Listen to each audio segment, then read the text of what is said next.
With the continued volatility we see in the agricultural sector, not in terms of just prices and production and yields and productivity, but some of the strategic risks that the industry is facing, some of the uncertainties that may come from changes in government policy or changes in the regulatory regime or food safety concerns or these types of things, some of the potential, quote, black swans that the industry might face. One has to think about how to position a business to be successful in this kind of increasingly volatile times. And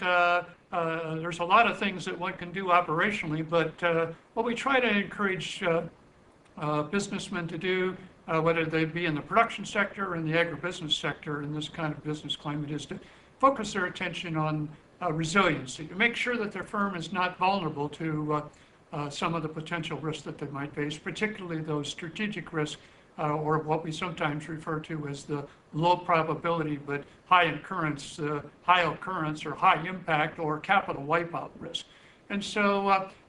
thinking about the opportunities we have in this industry is also important. We need to recognize that we can't predict very accurately what's going to happen in the future, but we can position for alternative futures. And thinking about scenarios, thinking about alternative futures is a critical part of our management strategy to be successful.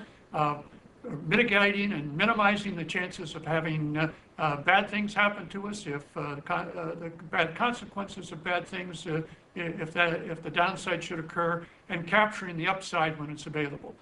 So an options mentality to try to mitigate the downside and capture the upside is how we think we need to position in these increasingly volatile and turbulent times.